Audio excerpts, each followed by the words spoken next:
support among Latinos and Asians is up, but his support among white Americans is down significantly from 2016. And it's not clear whether the increase in minority votes is going to be enough to make up for his decrease in the white vote. I think he's dropped in the white vote because in the professions and in high IQ circles, it's just considered unfathomable, absolutely unthinkable to vote for Donald Trump. And so the elites have successfully accomplished changing the law in New York, assembling prosecutions of Donald Trump around the country. They hamstrung his first term. Now, this could backfire if Republicans repeat these tactics to hamstring Joe Biden and the Democrats, if the Republicans come with a no-mercy attitude, and if the Republicans win the 2024 presidential campaign, right, they may ruthlessly replace 50,000 civil servants with people who are strongly pro-Trump, and then make dramatic changes to American society.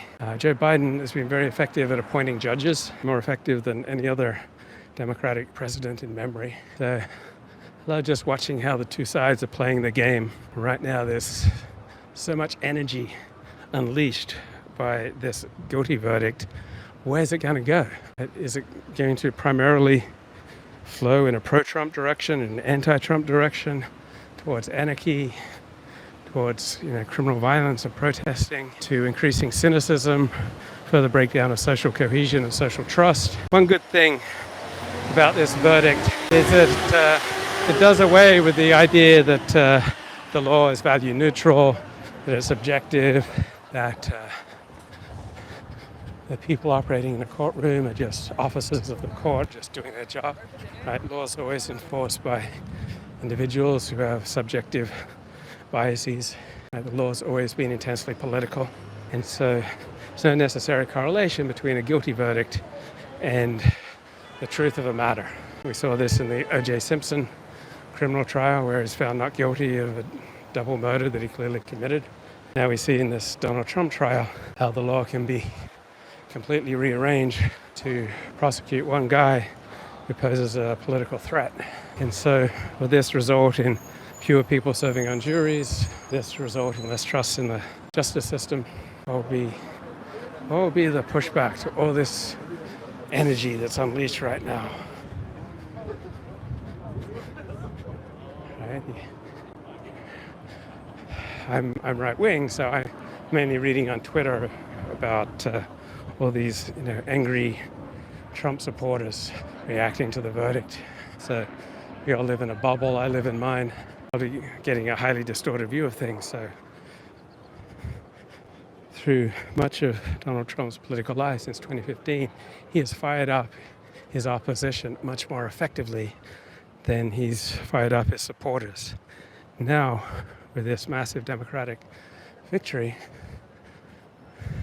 will they at last fire up their opposition more than they fire up their supporters? Like, who gets energized? Right? Who becomes the most passionate? Who becomes the most committed? Who becomes the most driven? And will they become passionate and effective in effective ways or in silly ways? And it's very easy to be angry and passionate about things and act in a self-destructive manner. So I'm curious to see if the Trump team will take the energy and the donation unleashed by this verdict and use it in a productive, or will it be used in a non-productive manner? I'm going to side with productive. I'm going to predict productive, because it seems to me that the people running Donald Trump's campaign are incredibly effective. Right? Trump's consistently ahead in the polls. It looks like his campaign managers know what they're doing. And so I remember before Alvin Bragg brought this first conviction, it looked like Donald Trump was effectively politically dead. The New York Post mocked his announcement that he was going to run for president in 2024. And he seemed like yesterday's news. He was effectively banned from Fox News for about 6 months. Fox News did everything it could to fire up support for Ron DeSantis. And then the Democrats, bringing all these prosecutions of Donald Trump, brought Trump back from the political dead. And the more they prosecute Donald Trump, right, the more popular he gets.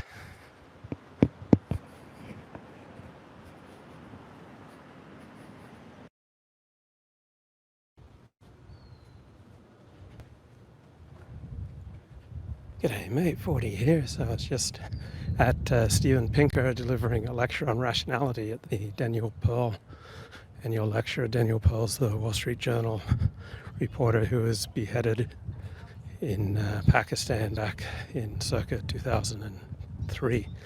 Anyway, a few thoughts on the Trump conviction.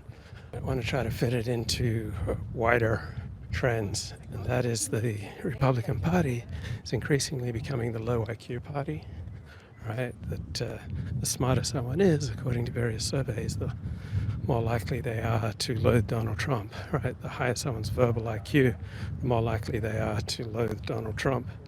And Trump's defense team was just particularly inept, right? So the Democrats were particularly efficient, right? Right now, this looks like a big win for the Democrats, right? The Democrats completely rejiggered the law and brought about a case that all sorts of other prosecutors said was not a case. But they made the case viable and they pulled it off. It was a win by being very effective in their legal strategy. While by contrast, the Trump team was just highly ineffective in its legal strategy. And so one downside with increasingly being the party of the low IQ is that your experts, right, aren't so expert.